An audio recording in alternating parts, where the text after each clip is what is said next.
नमस्कार भाइयों, आप सभी का स्वागत है आज की इस वीडियो के अंदर, जिसके अंदर हम दोस्तों बात करेंगे श्रीलंका और वेस्ट इंडीज के बीच जो ओडीआई मैच की सीरीज रहेगी दोस्तों, उसकी यहाँ से हम मैच प्रेडिक्शन की बात करेंगे। देखो, वेस्ट इंडीज टूर कर रही है श्रीलंका का, जो यहाँ से दोस्तों इसके अगेंस्ट खेलने वाली थी 3 मैचों की T20 सीरीज और 3 मैचों की ओडीआई सीरीज। तीनों T20 मुकाबले खेल ली है दोस्तों दोनों ही टीमें, और जो सीरीज रही वो श्रीलंका के नाम रही है ना। जो थर्ड T20 था उसके अंदर कोई खास नहीं कर पाई वेस्ट इंडीज की टीम, और वो सेम ग्राउंड के ऊपर खेले गए थे डाम्बुला के अंदर। अभी जो तीनों ओडीआई हैं दोस्तों, फर्स्ट सेकंड और थर्ड ओडीआई, वो एक ही ग्राउंड के ऊपर रहेंगे, कैंडी शहर के अंदर है ना। पालकले इंटरनेशनल क्रिकेट स्टेडियम कैंडी के अंदर ये मुकाबले खेले जाएंगे, है ना। तो यहाँ देखो, पिच रिपोर्ट आपकी यहीं क्लियर हो जाएगी। तीनों मुकाबलों के अंदर आपको बार बार पिच रिपोर्ट समझने की आवश्यकता नहीं है, क्योंकि जो फर्स्ट और सेकंड और थर्ड T20 गए थे उसके लिए भी मैंने एक वीडियो बनाई थी, उसी के अंदर पूरी पिच रिपोर्ट क्लियर करवा दी थी। और आज भी इस वीडियो के अंदर हम पूरी पिच रिपोर्ट क्लियर करने वाले हैं, और कौन से ऐसे प्लेयर्स हैं जो इस ग्राउंड के ऊपर अच्छा खासा परफॉर्म कर सकते हैं, कौन सी टीम विनिंग हो सकती है, सब कुछ जानेंगे दोस्तों। बाकी सभी दोस्तों से मैं चाहूँगा कि वीडियो को पूरा वॉच करना, और वीडियो को दोस्तों जरूर लाइक कर देना, और चैनल पर पहली बार है तो सब्सक्राइब कर लेना। अभी देखो, मुकाबला जो रहेगा 20 अक्टूबर को रहेगा फर्स्ट ओडीआई, सेकंड ओडीआई 23 अक्टूबर को, और थर्ड ओडीआई 26 अक्टूबर को। यानी कि इन अगर सीरीज की बात करें, तीनों ओडीआई के अंदर 2-2 दिन का अंतराल रहने वाला है दोस्तों। तो यहाँ से देखो कि सबसे पहले हम बात करेंगे कैंडी शहर की किस तरीके की यहाँ की पिच है दोस्तों, कि बल्लेबाजों को अच्छा खासा मदद मिलेगी या बॉलर्स को, वो आज की इस वीडियो के अंदर हम क्लियर करते हैं, है ना। तो क्या यहाँ सीरीज यहाँ जीत पाएगी ओडीआई की वेस्ट इंडीज की टीम? वैसे वेस्ट इंडीज का कोई खास परफॉर्म नहीं रहा है ओडीआई के अंदर, अगर ये हाल ही के मैचों की मैं बात करूँ तो क्या यहाँ जीत सकती है, वो आपको आगे क्लियर होगा। तो वीडियो के अंदर बने रहिएगा दोस्तों। आगे देखो, सबसे पहले मैं बात करूंगा दोस्तों पालकले इंटरनेशनल क्रिकेट स्टेडियम की पिच रिपोर्ट के कुछ आंकड़ों की, जिससे आपको अच्छे खासे पता चल सके कि कितना स्कोर इस ग्राउंड से बन सकता है और कौन सी टीम विन हो सकती है। तो यहाँ से देखो कि लास्ट जो ओडीआई खेला गया था वो श्रीलंका और अफगानिस्तान के बीच 14 फरवरी 2024 को खेला गया था दोस्तों, है ना। तो काफ़ी समय हो गए हुए हैं इस ग्राउंड के ऊपर ओडीआई मैचेस हुए। और यहाँ से देखो, जो 3 मैचों की ओडीआई सीरीज रही थी इस टीम के अगेंस्ट, उसके अंदर आप देखते हो फर्स्ट इनिंग का एवरेज स्कोर 381, 308, 266, 10 विकेट के नुकसान पर, है ना। अभी सब कुछ क्लियर करवाता हूँ दोस्तों, आप समझने को वीडियो के अंदर धैर्य बनाए रखना, पूरा वॉच करना। बहुत से लोग पूरी वीडियो वॉच नहीं करते हैं, है ना। तो यहाँ से देखो, वो खास टीम भी नहीं बना पाते हैं अपनी फैंटेसी की। फर्स्ट इनिंग के दौरान श्रीलंका अफगानिस्तान के अगेंस्ट दोनों मैचों के अंदर 300 से ऊपर स्कोर बनाई है ना। यहाँ विकेट नहीं ले पाए थे अफगानिस्तान के बॉलर। और ऐसे ही यहाँ से आपको दिखेंगे वेस्ट इंडीज के कुछ नए बॉलर्स भी दिखेंगे, और सीनियर बॉलर्स भी आपको नजर आएंगे प्लेइंग 11 के अंदर। बाकी यहाँ देखोगे चेजिंग टाइम एक मैच के अंदर 339 का अफगानिस्तान की टीम ने बनाया था। बाकी यहाँ देखो 153 पर, है ना दोस्तों। बाकी यहाँ देखोगे आप 267 3 विकेट के नुकसान पर, ये श्रीलंका ने जीता था दोस्तों, है ना। ये मुकाबला 266 बनाए थे अफगानिस्तान ने। और यहाँ देखो दोस्तों, ये 153 है, यहाँ ऑल आउट हुई थी टीम, अभी यहाँ अपडेट नहीं हुआ है, 6 विकेट ही है ना। तो यहाँ भी ऑल आउट हुई थी अफगानिस्तान की टीम, 308 का स्कोर बनाया था श्रीलंका ने। तो यहाँ से देखो, फर्स्ट में बैटिंग करने वाली टीम जीती है लास्ट के 2 मुकाबले, है ना। एक मुकाबला चेजिंग टाइम जीती है, वो भी श्रीलंका, यानी कि तीनों मुकाबले श्रीलंका ने ही जीते हैं लास्ट के इस ग्राउंड के ऊपर। अगर मैं बात करूँ गेंदबाजी की, तो भाई यहाँ देखो जी आप 73 विकेट अभी तक के लास्ट 10 मैचेस की अगर मैं बात करूँ तो 73 विकेट पेसर्स ने निकाले हैं और 49 विकेट स्पिनर्स ने निकाले हैं। यानी कि ग्राउंड से 60% जो मदद मिल रही है वो पेसर्स गेंदबाजों को मिल रही है, और जो 40% मदद मिलेगी वो मिलेगी स्पिन गेंदबाजों को। यानी कि थोड़ा यहाँ पेसर्स अच्छे खासे रहने वाले हैं नई गेंद से, और डेथ ओवर के अंदर अच्छी खासे विकेट ले सकते हैं पेसर्स गेंदबाज। हालांकि कुछ अच्छे स्पिनर्स जो गेंदबाज हैं वो भी विकेट इस ग्राउंड के ऊपर लेते हैं। और इस ग्राउंड के ऊपर दोस्तों दोनों टीमें मुकाबले खेली हुई हैं, किस तरीके का परफॉर्मेंस रहा था वो आगे हम बात करते हैं। उससे पहले देखो, एवरेज स्कोर ज़्यादा नहीं है वैसे ग्राउंड का, यहाँ एवरेज स्कोर 260 का ही है। यानी कि फर्स्ट में बैटिंग करने वाली टीम 260 तो आसानी से बना सकती है 50 ओवरों के अंदर। इस तरीके की यहाँ की पिच है दोस्तों।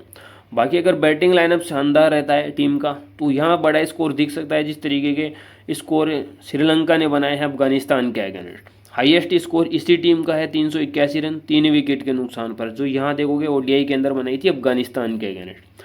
सबसे लोएस्ट स्कोर दोस्तों जिम्बाब्वे टीम का है, 70 रनों पे ऑल आउट हो गई थी। अभी यहाँ से और देखो दोस्तों आप टोटल मैच हुए हैं 37 ओडीआई, जहां पर टॉस जीतकर पहले बल्लेबाजी करने वाली टीम ने 16 मैच विन किए हैं और चेजिंग करने वाली ने 21 मैच विन किए हैं। तो अगर आप रिकॉर्ड देखोगे तो देखो चेजिंग करने वाली टीम थोड़े ज़्यादा मुकाबले विन कर रही है ग्राउंड से। तो भाई टॉस जीतने वाली टीम बॉलिंग कर सकती है, यहाँ ध्यान रखना। एवरेज स्कोर जो ज़्यादा बना है वो आप देखो, है ना, 250 से लेके 300 के बीच में 11 ओवर स्कोर है और 300 से ऊपर भी 11 ओवर स्कोर रहा है। यानी कि जो एवरेज टीमें होती हैं, जिस तरीके की अफगानिस्तान की टीम को खास परफॉर्म नहीं कर पाई, देखो फर्स्ट में खेलते हुए 266 ही बनाई थी, तो वो टीम में देखो 250 से नीचे भी रहती हैं कभी कभार, है ना। लेकिन वेस्ट इंडीज़ की टीम भी इसी तरीके की नज़र आ सकती है आपको, क्योंकि इनकी टीम के अंदर देखो सीनियर खिलाड़ी भी हैं दोस्तों कुछ, और कुछ यहाँ से नए प्लेयर्स यानी कि युवा खिलाड़ियों को भी मौका मिलेगा। और वेस्ट इंडीज़ की टीम वैसे ओडीआई के अंदर उतना परफॉर्म नहीं कर पाती है ना। अभी यहाँ से देखो ये तो पिच रिपोर्ट हो गई, आप समझना यहाँ स्कोर बनते हैं। फर्स्ट में बैटिंग करने वाली टीम श्रीलंका ने बनाए थे अफगानिस्तान के अगेंस्ट।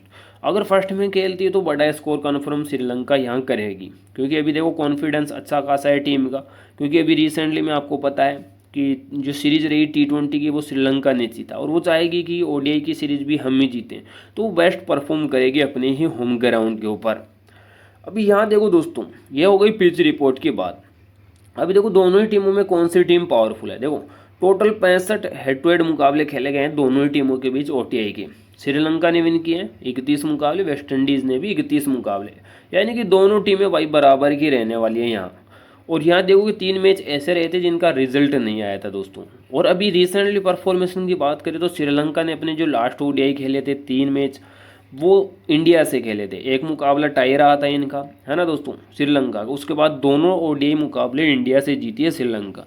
और वहीं वेस्ट इंडीज़ की टीम की बात करें तो ये लास्ट के जो तीनों ओडीआई मुकाबले ये ऑस्ट्रेलिया से लॉस होके आ रही है ना। ऑस्ट्रेलिया से खेली थी और कोई खास परफॉर्म नहीं कर पाई थी तीनों ही मैचेस के अंदर। तो भाई इनका जो वेस्ट इंडीज़ की टीम का है वो कॉन्फिडेंस डाउन है थोड़ा, कोई खास नहीं रहेगी वैसे ओडीआई के अंदर। लेकिन इनकी तरफ से कुछ प्लेयर्स हैं जो अच्छा खासा करेंगे, जिनकी तरफ से एक प्लेयर्स तो है गेंदबाजी से अलजारी जोसफ, है ना दोस्तों। 2020 के अंदर ये टीम खेली थी श्रीलंका से इसी ग्राउंड के ऊपर, वेस्ट इंडीज़ की टीम, जहां अलजारी जोसफ ने 4 विकेट निकाले थे भाई इनके तरफ से, ज़बरदस्त रहा था। और इस ग्राउंड के ऊपर सबसे जो बेस्ट रिकॉर्ड है वो है पोथम निशंका का। लेकिन यहाँ देखो दोस्तों आप, वेस्ट इंडीज़ की टीम के अंदर जो खिलाड़ी थे, जैसे अगर मैं बात करूं रोमन पॉल T20 के अंदर कैप्टनसी कर रहे थे, वो यहाँ नहीं रहने वाले हैं ओडीआई के अंदर। ओडीआई के अंदर तीनों ओडीआई के अंदर अगर मैं बात करूं तो साई होप यहाँ आपको कप्तानी करते हुए नजर आएंगे, और ओडीआई के लिए सबसे अच्छे खासे खिलाड़ी हैं साई होप। तो भाई उनका अच्छा खासा प्रदर्शन आपको दिख सकता है। देखो 2 T20 मैचेस के अंदर मौका मिला था लेकिन वहाँ परफॉर्म नहीं कर पाए थे। तो कुछ प्लेयर्स हैं जिनका तो यहाँ अच्छा खासा रिकॉर्ड है। बाकी देखो जो फाइनल टीम बनती है प्रेडिक्शन के अकॉर्डिंग वो टेलीग्राम के ऊपर मैं प्रोवाइड करवाता हूँ। तो जो भाई हमें टेलीग्राम के ऊपर फॉलो नहीं कर रखे हैं वो ज़रूर फॉलो कर लेना, लिंक वीडियो के डिस्क्रिप्शन के अंदर आपको देखने को मिल जाएगा दोस्तों। आगे देखोगे अभी रिसेंटली में अगर बात करें इन दोनों ही टीमों के हेड टू हेड की, है ना दोस्तों, यानी कि जो लास्ट मुकाबले खेली हैं, यहाँ श्रीलंका टूर करके आई थी वेस्ट इंडीज़ का, उसके अंदर आप देखो किस तरीके का परफॉर्मेंस रहा। देखो श्रीलंका ही जीती थी इनके होम ग्राउंड के ऊपर जाके भी, है ना, वेस्ट इंडीज़ के होम ग्राउंड के ऊपर भी श्रीलंका जीती, यहाँ वेस्ट इंडीज़ जीती। 274 बनाए थे श्रीलंका ने और इसको चेज किया था, है ना दोस्तों। वहीं आप देखोगे एक मुकाबले के अंदर 273 बनाए श्रीलंका ने, यहाँ भी West Indies chasing time win हुई। यहाँ देखो 232 बनाई और यहाँ भी वेस्ट इंडीज़ विन हुई। यानी कि अपने होम ग्राउंड के ऊपर तो वेस्ट इंडीज़ का लाजवाब रिकॉर्ड रहा था। लेकिन भाई साहब यहाँ देखो 2 मैच खेले हैं वेस्ट इंडीज़ की टीम ने और दोनों मुकाबले हारी है, ध्यान रखना। और अगर मैं बात करूँ श्रीलंका की तो देखो 34 ओडीआई मैच खेली है इस ग्राउंड के ऊपर कैंडी के अंदर, जहाँ पर 19 मुकाबले विन करी है और यहाँ से 15 लॉस के अंदर रही है दोस्तों। तो वही ज़बरदस्त परफॉर्मेशन रहने वाला है श्रीलंका का, यहाँ ध्यान रखना। अगर फर्स्ट में खेलेगी तो ये कन्फर्म 300 से ऊपर स्कोर आपको बनाती हुई दिखेगी। और इनकी तरफ से जो सबसे बेस्ट परफॉर्मेशन रहता है इस ग्राउंड के ऊपर वो है पोथम निशंका, और इस टीम के अगेंस्ट भी हमेशा उन्होंने परफॉर्मेशन दिखाया है।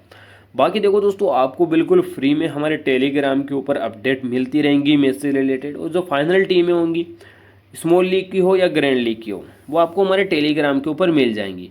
आप हमारी टीम से खेलना चाहते हैं तो आप हमें फॉलो कर सकते हैं। बाकी अन्य अपडेट के लिए भी हमें टेलीग्राम के ऊपर ज़रूर फॉलो करके रखना, जिससे कि आपको पल पल की अपडेट मिलती रहे। और वीडियो पूरा वॉच किया है तो वीडियो को लाइक करते जाना, काफ़ी इन्फॉर्मेटिव वीडियो ये रहने वाली है आपके लिए।